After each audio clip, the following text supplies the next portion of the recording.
यदा यदा हि धर्मस्य ग्लानिर्भवति भारत अभ्युत्थानम् अधर्मस्य तदात्मानं सृजाम्यहम् परित्राणाय साधूनां विनाशाय च दुष्कृतां धर्म संस्थापनार्थाय संभवामि युगे युगे। हे संसार में बिखरे हुए लोगों, न्यू हेवन स्थापना दिवस में मैं आपका हार्दिक स्वागत करता हूँ।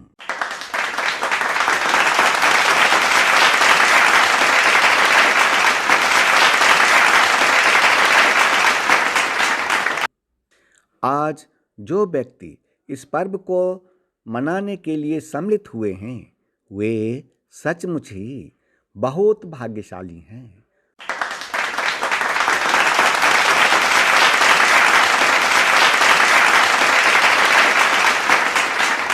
और आज मेरे शब्द जिनके हृदय को स्पर्श करेगी, वह उससे भी ज़्यादा भाग्यशाली हैं।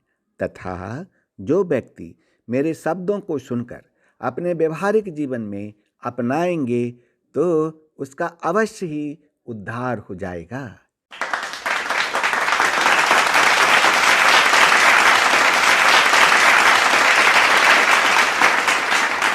लेकिन जिस व्यक्ति के कान में भगवान कल्कि के शब्द तथा भगवान कल्कि की लीला कथा कभी नहीं पड़ी, वह व्यक्ति पशु, कुत्ते, ग्राम सूकर, ऊंट और गधे से भी निम्न श्रेणी का व्यक्ति है। जो व्यक्ति कभी भगवान कल्कि की कथा नहीं सुनता, उसके कान बिल के समान हैं।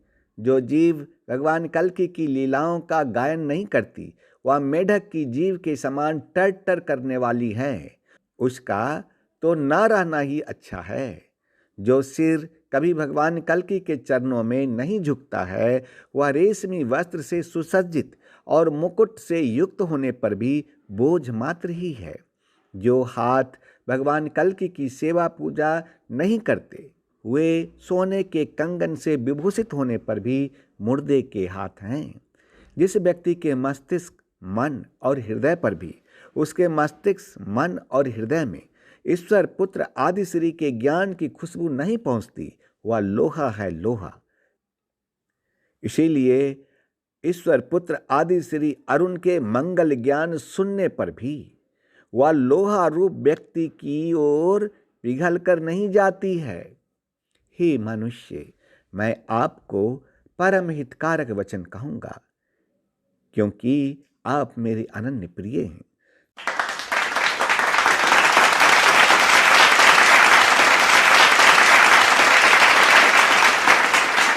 संसार चक्र में पड़े हुए मनुष्य के लिए जिस साधन के द्वारा उसे भगवान कल्कि की प्रेममयी भक्ति प्राप्त हो जाए, उसके अतिरिक्त और कोई कल्याणकारक मार्ग नहीं है। श्रीमद्भागवतम महापुराण स्कंद 2 अध्याय 2 का श्लोक 33 उल्टा करके देखो।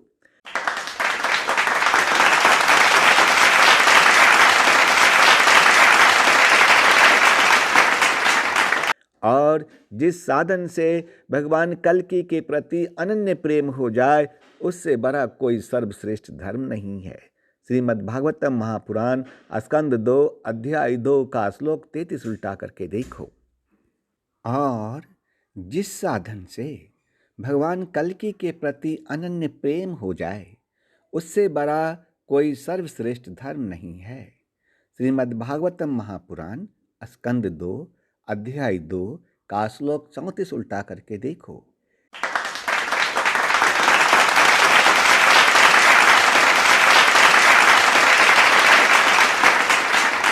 हे मनुष्य, जो व्यक्ति बुद्धिमान है, चाहे वह समस्त कामनाओं से युक्त है, अथवा जो व्यक्ति मोक्ष प्राप्त करना चाहते हैं, उसको तो केवल तीव्र भक्ति योग के द्वारा भगवान कल्कि की आराधना करनी चाहिए और भगवान कल्कि के प्रेमी भक्तों को संग करके भगवान कल्कि में अविचल प्रेम प्राप्त कर लेना चाहिए।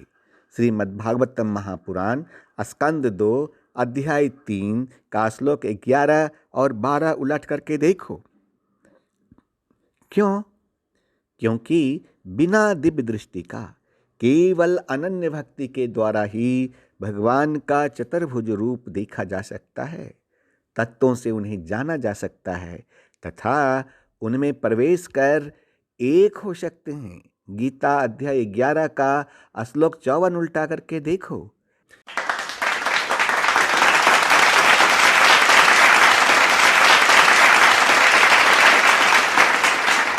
लेकिन इस बात को आप अवश्य ही याद रखें कि बिना अनन्य प्रेम का अनन्य भक्ति नहीं होती और न उस व्यक्ति को भक्ति योग की ही प्राप्ति होती है। हे मनुष्य, जो जानने योग्य है तथा जिसको जानकर मनुष्य परमानंद को प्राप्त होता है, उसको मैं आज आपको अच्छी प्रकार से कहूँगा। हे मनुष्य, भगवान के जिस चेतनाधिष्ठित विराट रूप में या त्रिलोकी दिखाई देता है, वह प्रकृति, सूत्रात्मा, महतत्व, अहंकार और पंच तन्मात्रा, इन 9 तत्वों के सहित 16 विकारों से बना हुआ है। यह भगवान का ही पुरुष रूप है। पृथ्वी इसके चरण हैं, स्वर्ग मस्तक हैं, अंतरिक्ष नाभि है, सूर्य नेत्र है, वायु नाक है और दिशाएं कान है। जो व्यक्ति संसार के तीनों गुणों से अलग होकर ईश्वर के नाम, लीला, गुण इत्यादि का संकीर्तन करे अथवा उनके प्रभाव, महिमा इत्यादि का श्रवण करे, तो वे ईश्वर स्वयं ही उस व्यक्ति के हृदय में आ विराजते हैं और श्रवण तथा कीर्तन करने वाले व्यक्ति के सारे दुख मिटा देते हैं।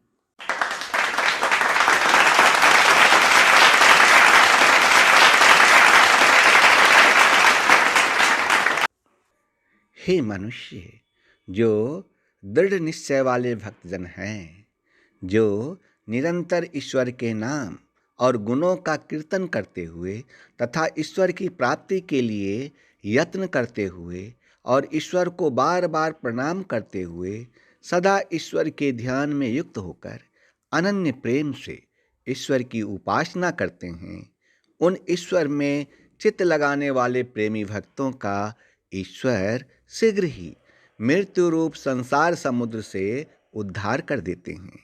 हे मनुष्य, संसार में जितने भी जीव हैं, सब ईश्वर की आत्मा से उत्पन्न हुए हैं। वास्तव में इस देह में यह जीवात्मा ईश्वर का ही सनातन अंश है और वही इन प्रकृति में स्थित मन और 5 इंद्रियों को आकर्षण करता है। गीता अध्याय 15 का श्लोक 7 उल्टा करके देखो। हे मनुष्य, गीता अध्याय 13 का श्लोक 22 में ईश्वर ने कहा कि इस देह में यह आत्मा वास्तव में परमात्मा ही है। गीता अध्याय 15 का श्लोक 15 में ईश्वर ने कहा कि मैं ही सब प्राणियों के हृदय में अंतर्यामी रूप से स्थित हूँ तथा मुझसे ही स्मृति, ज्ञान और अपोहन होता है। गीता अध्याय 18 का श्लोक 61 में ईश्वर ने कहा कि शरीर रूप यंत्र में आरूढ़ हुए संपूर्ण प्राणियों को अंतर्यामी परमेश्वर अपनी माया से उनके कर्मों के अनुसार भ्रमण कराता हुआ सब प्राणियों के हृदय में स्थित है। आपने सुना कि ईश्वर पुत्र आदि श्री का ज्ञान और भगवान कृष्ण के गीता का ज्ञान एक ही पैरेलल में आगे बढ़ रहा है, थोड़ा भी आगे पीछे नहीं है। हे मनुष्य, श्रीमद् भागवतम महापुराण स्कंद 12 अध्याय 11 का श्लोक 29 यह कहता है कि समस्त प्राणियों के आत्मा भगवान विष्णु ही हैं। ईश्वर पुत्र आदि श्री अरुण का ज्ञान गीता का ज्ञान और श्रीमद् भागवतम महापुराण का ज्ञान तीनों एक ही समानांतर दिशाओं में चल रही है और ये तीनों एक ही सत्य को बताती है। हे मनुष्य, अब श्रीमद् भागवतम महापुराण स्कंद 12 अध्याय 12 का श्लोक 65 यह कहता है कि भगवान ही सबके स्वामी हैं। स्वयं ब्रह्मा जी ने कहा कि सारे संसार के और मेरे भी एकमात्र स्वामी भगवान नारायण ही हैं। श्रीमद् भागवतम महापुराण स्कंद 2 अध्याय 5 का श्लोक 20 उल्टा करके देखो। भारत में प्राचीन काल से ईश्वर के लिए गाए जाने वाली आरती ओम जय जय जगदीश हरे है, जो हिंदुओं के धर्म में सबके लिए मान्य है तथा इस आरती का खंडन आज तक किसी भी ज्ञानी पुरुष ने नहीं किया है। इस आरती के अंदर भगवान के लिए कई बार स्वामी शब्द का प्रयोग किया गया है। इस ईश्वर को सबके प्राणपति भी कहा गया है। हे मनुष्य, भगवान श्री कृष्ण ने कहा कि मेरा महात्म्य, मेरी पूजा, मेरी श्रद्धा और मेरे मनोरथ को गोपियां ही जानती है और कोई नहीं जानता। मैंने गीता उपदेश में मनुष्यों से जो कुछ करने के लिए कहा है, गोपियों के जीवन में वो सब बातें स्वाभाविक रूप से विद्यमान हैं। सुखदेव जी ने राजा परीक्षित से कहा, हे राजा परीक्षित, मैं ही सुखदेव जी हूँ। आत्मा ही सब प्राणियों के लिए प्रियतम है। यह सारा जगत आत्मा के सुख के लिए प्रिय हुआ करता है और भगवान श्री कृष्ण ही सभी आत्माओं के आत्मा हैं। इसीलिए गोपियाँ अपने पति और पुत्र आदि से भी बढ़कर श्री कृष्ण से प्रेम करती थी। इसीलिए हे मनुष्य, गोप और गोपियों को भौतिक शरीर समझकर गलत दृष्टि से उन्हें नहीं देखो। गोप और गोपियाँ ईश्वर को पाने का एक साधन का प्रतीक है। इस स्टेटमेंट पर अब आप ध्यान दीजिए। स्वामी किसको कहते हैं? स्वामी शब्द का अर्थ होता है पति, दुल्हा। इंग्लिश में इस शब्द का अर्थ होता है हस्बैंड। श्रीमद् भागवतम महापुराण महात्म्य अध्याय 1 का श्लोक 22 कहता है कि भगवान कृष्ण की आत्मा है राधिका, अर्थात राधा भगवान कृष्ण की आत्मा है। इसको इस तरह से समझिए कि भगवान की आत्मा को राधा कहते हैं। व्यापक अर्थ में यह कहा जा सकता है कि संसार के जितने भी जीव हैं वे सभी भगवान की आत्मा हैं।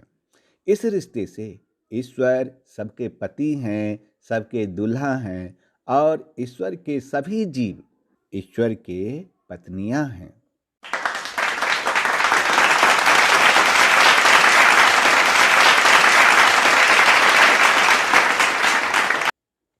धर्मशास्त्र यह कहता है कि जो भक्त भगवान के द्वारा चुने गए हैं वे सभी भगवान की पत्नियां हैं।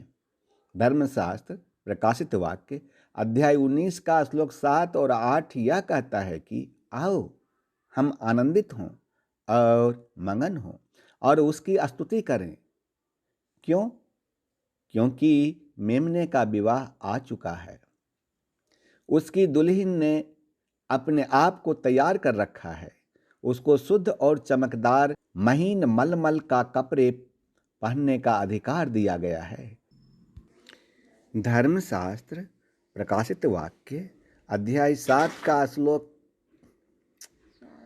धर्मशास्त्र प्रकाशित वाक्य अध्याय 7 का श्लोक 13 से 17 यह कहता है कि इस पर 24 प्राचीनों में से एक ने मुझसे कहा, ये श्वेत वस्त्र पहने हुए कौन हैं और कहाँ से आए हैं?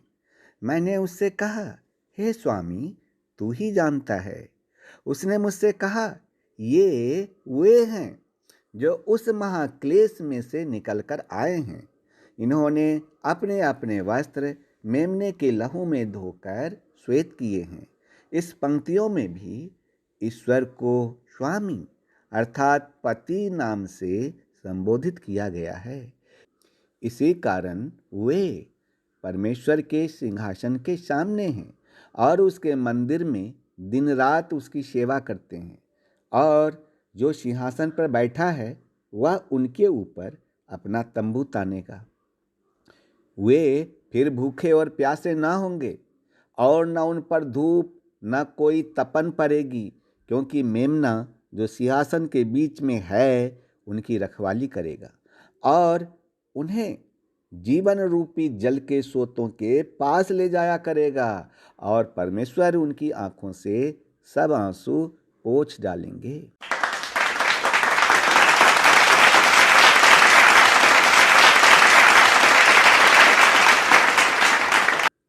धर्मशास्त्र प्रकाशित वाक्य अध्याय 14 का श्लोक 1 से 3 यह कहता है कि ऐसे चुने हुए लोगों की संख्या 1,44,000 है। धर्मशास्त्र प्रकाशित वाक्य के अनुसार मैंने दृष्टि की और देखो, वह मेमना सिय्योन पहाड़ पर खड़ा है और उसके साथ 1,44,000 जन हैं, जिनके माथे पर उसका और उसके पिता का नाम लिखा हुआ है। और स्वर्ग से मुझे एक ऐसा शब्द सुनाई दिया जो जल की बहुत धाराओं और बड़े गर्जन का सा शब्द था, और जो शब्द मैंने सुना वह ऐसा था मानो बीना बजाने वाला बीना बजा रहा हो। वे सिंहासन के सामने और चारों प्राणियों और प्राचीनों के सामने एक नया गीत गा रहे थे।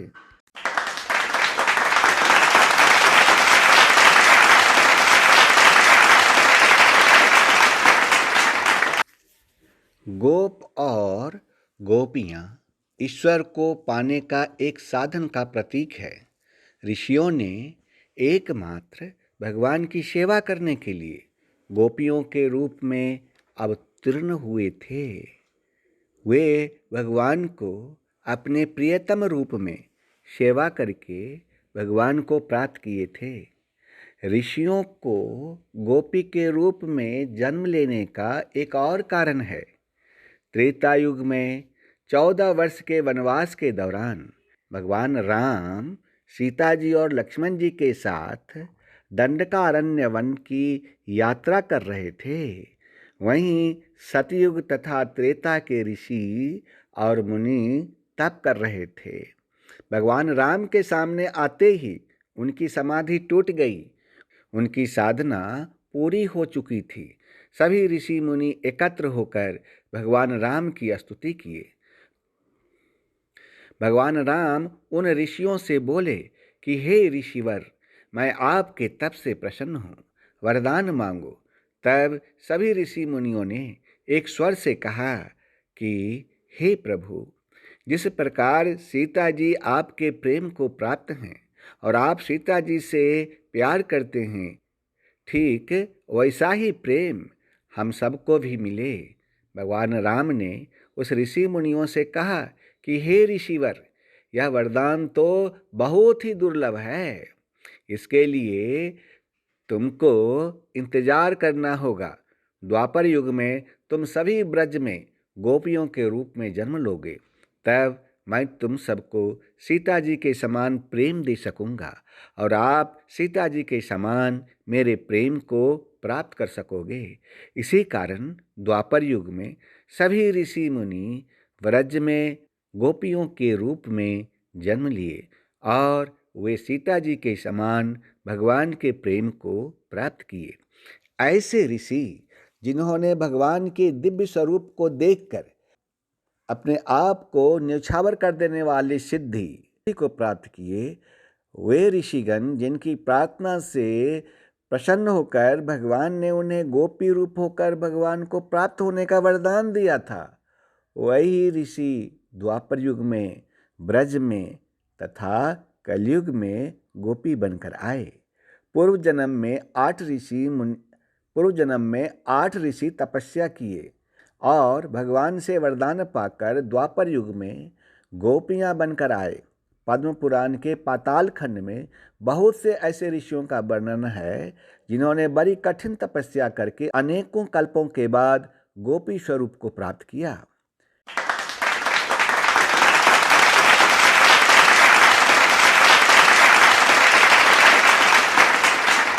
नंबर 1, उग्र तपा नाम के ऋषि पंच दशाक्षर मंत्र का जप और ध्यान किया था। 100 कल्पों के बाद द्वापर युग में वह सुनंद नामक गोपी के नाम से जन्म लिया। नंबर 2, सत्य तपा नाम के मुनि सूखे पत्ते खाकर द्वादश अक्षर मंत्र का जप कर और राधा जी का हाथ पकड़कर नाचते हुए भगवान कृष्ण का ध्यान कर रहे थे। 10 कल्पों के बाद वे सुभद्रा नामक गोपी हुए। नंबर 3, हरिधामा नाम के ऋषि निराहार रहकर द्वादशाक्षर मंत्र का जप करके और कोमल पत्ते पर लेटकर भगवान का ध्यान करते थे। 3 कल्प के बाद रंगवेनी नाम से गोपी के रूप में जन्म लिए। नंबर 4, जाबली नाम के ब्रह्मज्ञानी ऋषि एक पैर पर खड़ा रहकर बड़ी कठोर तप किया। तब 9 कल्पों के बाद विचित्रगंधा नाम से गोपी के रूप में जन्म लिया। नंबर 5, कुशध्वज नामक ब्रह्म ऋषि के पुत्र श्रीहंस मंत्र का जप करते हुए शीर्षासन करके ध्यान किया। 1 कल्प के बाद गोपी के रूप में उनका जन्म हुआ। नंबर 6, शुचिश्रवा नामक ऋषि ने शीर्षासन में रहकर ध्यान करते हुए तपस्या किया। वे 1 कल्प के बाद ब्रज में सुधीर नामक गोप के घर में गोपी के रूप में जन्म लिए।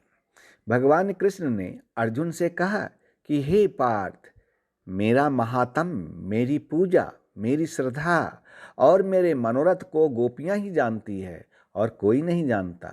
भगवान कृष्ण ने गीता में जो कुछ करने के लिए मनुष्यों से कहा है, गोपियों के जीवन में वे सब बातें स्वाभाविक रूप से विद्यमान थी। सुखदेव जी ने राजा परीक्षित से कहा कि आत्मा ही सब प्राणियों के लिए प्रियतम है। यह सारा जगत आत्मा के सुख के लिए प्रिय हुआ करता है और भगवान श्री कृष्ण ही सभी आत्माओं के आत्मा हैं। इसीलिए गोपियां अपने पति पुत्र आदि से बढ़कर भगवान श्री कृष्ण से प्रेम करती थी। इसीलिए हे मनुष्य, गोप और गोपियों को भौतिक शरीर को देखकर गलत दृष्टि से नहीं देखो। गोप और गोपियां ईश्वर को पाने का एक साधन का प्रतीक है। यूहन्ना, जो ईश्वर का आई विटनेस था, उसने धर्मशास्त्र प्रकाशित वाक्य में इस बात की गवाही दिया कि कलयुग में ईश्वर के 1,44,000 भक्त हैं और ये सभी ईश्वर के दुल्हन हैं। ईश्वर ने इनसे शादी किया और इन्हें शुद्ध और चमकदार तथा महीन श्वेत मलमल का वस्त्र पहनने का अधिकार दिया। हस्बैंड का अर्थ होता है अनन्य प्रेम। सबके हस्बैंड ईश्वर हैं और ईश्वर का स्वरूप प्रेम है। धर्मशास्त्र 1 यूहन्ना अध्याय 4 का श्लोक 7 और 8 यह कहता है कि आपस में प्रेम रखें, क्योंकि प्रेम परमेश्वर से है। जो कोई प्रेम करता है वह परमेश्वर से जन्मा है और वह परमेश्वर को जानता है। जो प्रेम नहीं रखता वह परमेश्वर को नहीं जानता, क्योंकि परमेश्वर प्रेम है। हस्बैंड को पाने के लिए अनन्य प्रेम का होना अनिवार्य है। बिना अनन्य प्रेम का हस्बैंड को पाना असंभव है। ठीक उसी प्रकार बिना अनन्य प्रेम का ईश्वर को पाना असंभव है। व्यक्ति कोई भी साधन, जप, तप, पूजा, आराधना को बहुत तीव्र लगन से कर ले, लेकिन यदि उसमें अनन्य प्रेम शामिल नहीं है तो वह ईश्वर को प्राप्त नहीं कर सकता है। हे मनुष्य, ईश्वर की प्राप्ति के जितने भी साधन हैं, उस सभी साधन में अनन्य प्रेम अति आवश्यक तत्व है। ईश्वर प्राप्ति के लिए जितने भी साधन हैं, उनमें सबसे उत्तम साधन है अनन्य प्रेम के साथ ध्यान अथवा मेडिटेशन।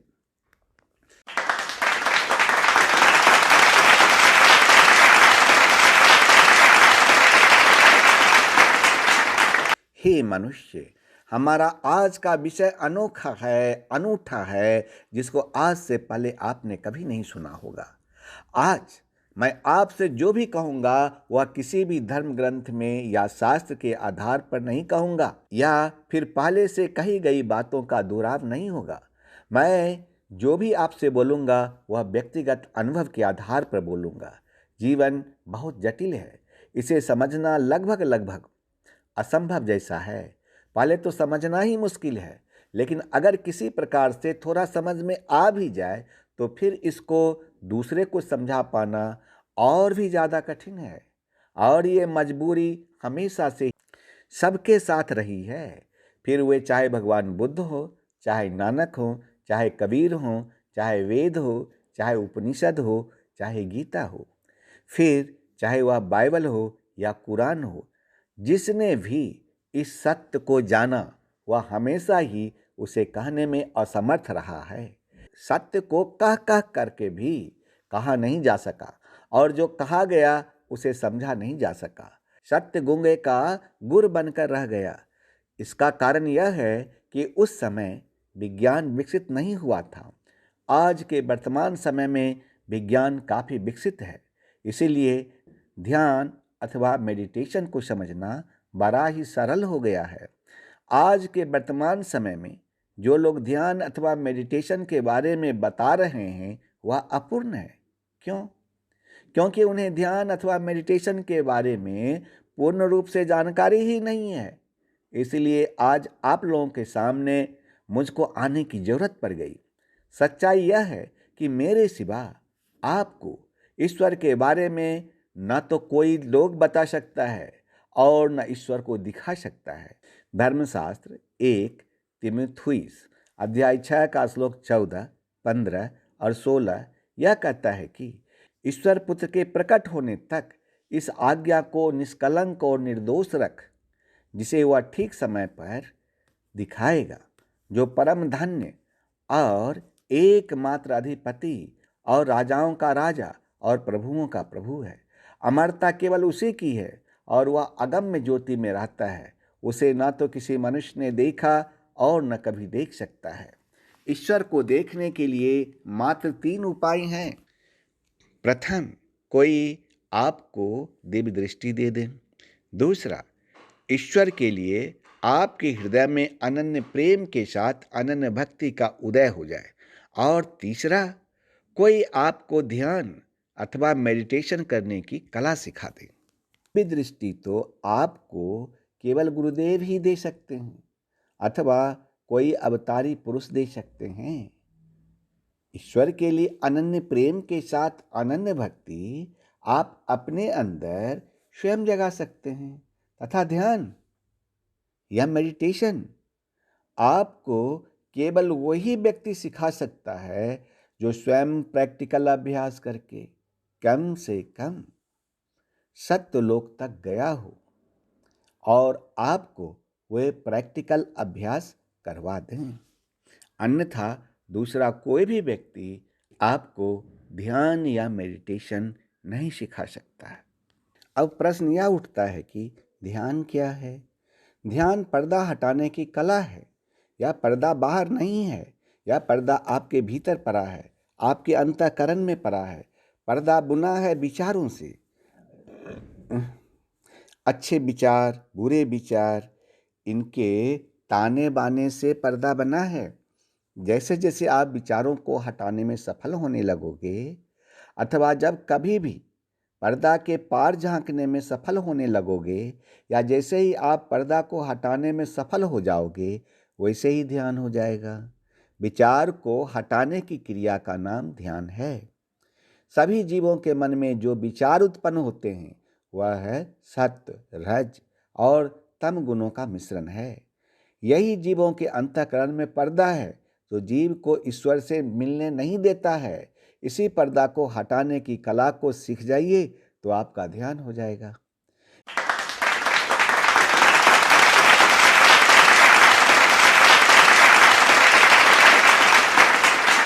मेरे इस कथन की पुष्टि करते हुए ब्रह्मा जी नारद जी से कहे कि भगवान अपने स्वरूप को सत्व, रज और तम इन तीनों गुणों के आवरण से अच्छी प्रकार से ढक लेते हैं। इसीलिए लोग न तो उन्हें देख पाते हैं और न उन्हें जान पाते हैं।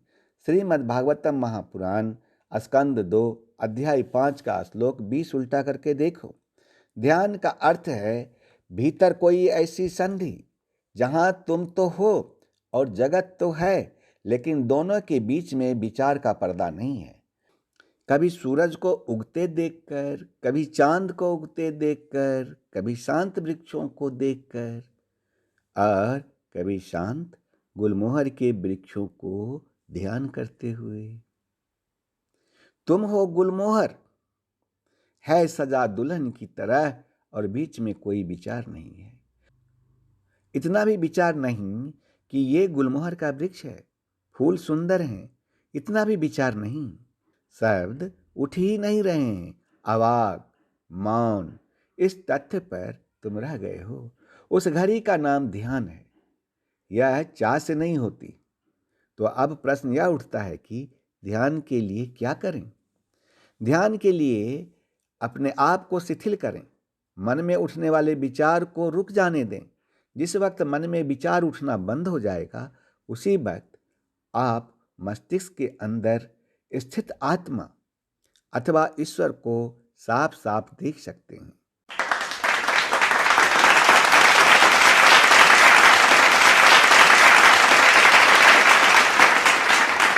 मस्तिष्क एक झील के समान है तथा मन में उठने वाले विचार झील में पड़ने वाले पत्थर हैं।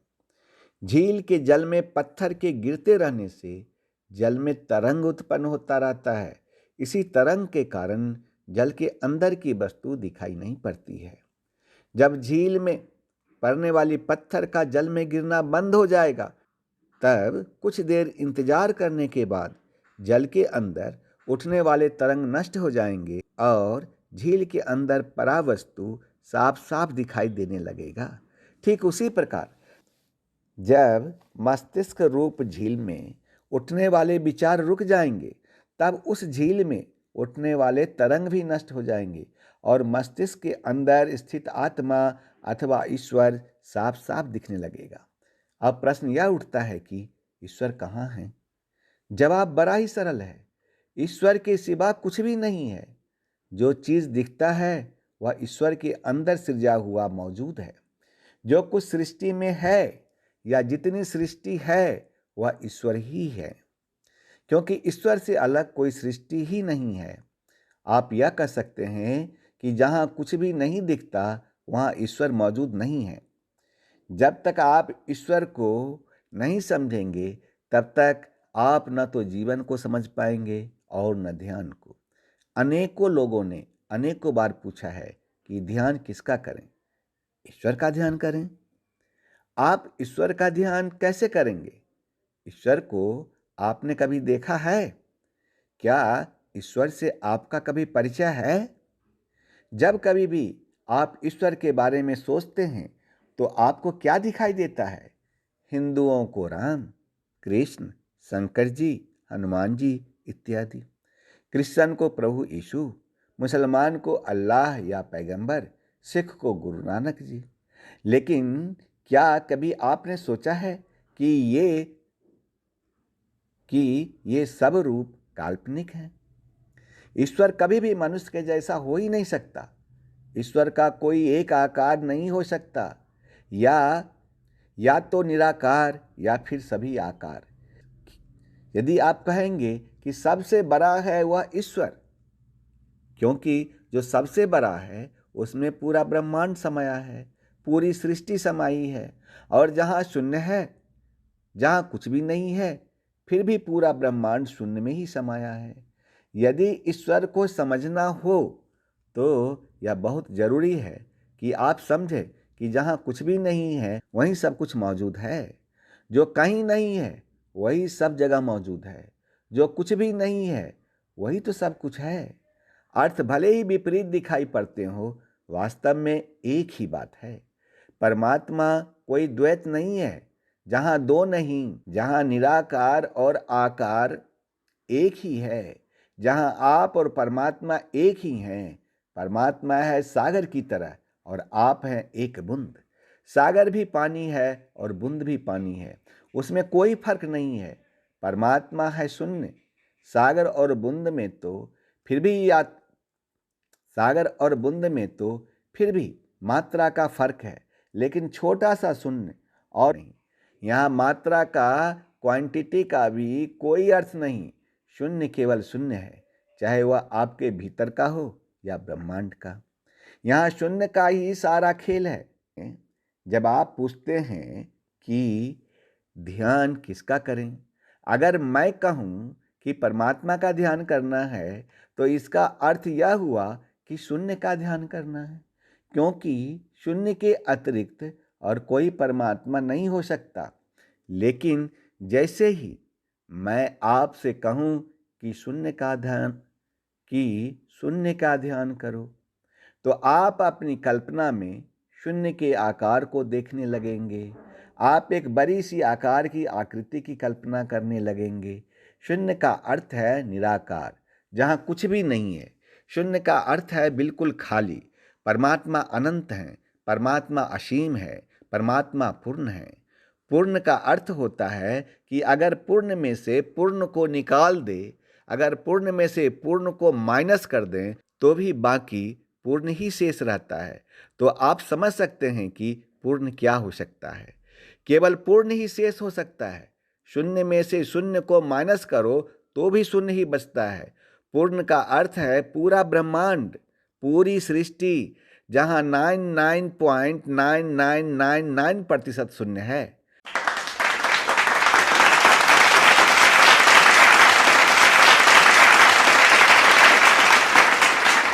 अगर आप एक बार शून्य की शक्ति को जान जाएं, तो परमात्मा को जान लेना और शून्य को जान लेना एक ही बात है।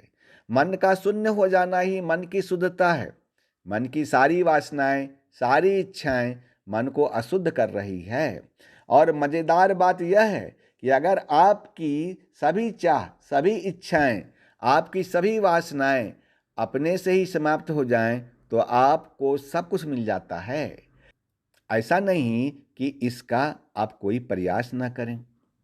मन के शून्य को जैसे ही जान लेंगे, तो फिर और कुछ भी नहीं बचेगा। ये अपने से ही घटने वाली घटना है। अगर ये घटना आपके जीवन में घट जाए, तो आपको सब कुछ मिल जाएगा। मन के शून्य को जान लेना ही स्वयं की खोज है। मन के शून्य को जान लेना ही आत्मा का अनुभव है।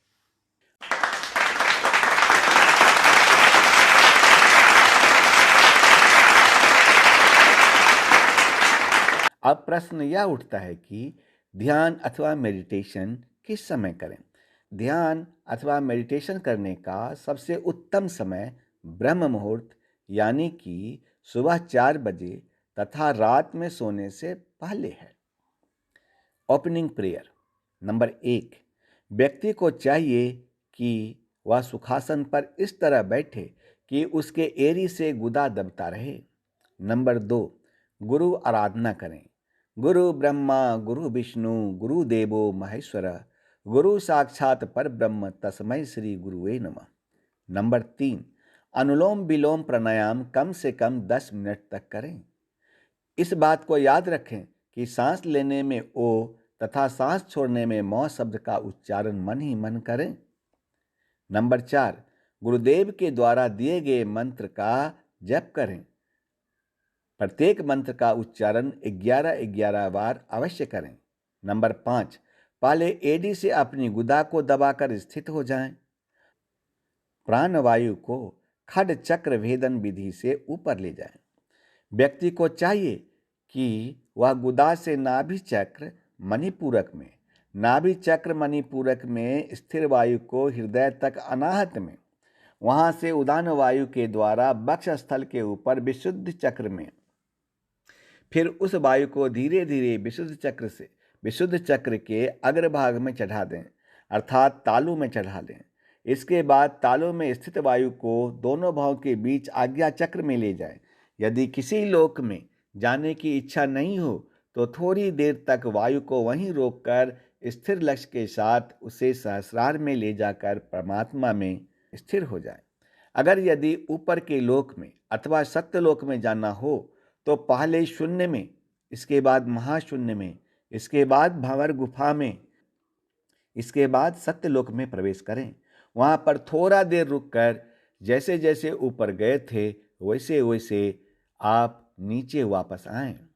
यानी कि सत्यलोक से भंवर गुफा में, भंवर गुफा से महाशून्य में, महाशून्य से शून्य में, शून्य से ब्रह्मरग्न में, ब्रह्मरग्न से सहस्रार में, सहस्रार से आज्ञा चक्र में, आज्ञा चक्र से विशुद्धि चक्र में, विशुद्धि चक्र से वक्षस्थल, वक्षस्थल से अनाहत चक्र, अनाहत चक्र से मणिपूरक और मणिपूरक से गुदा पर आकर आंख को खोल दीजिए।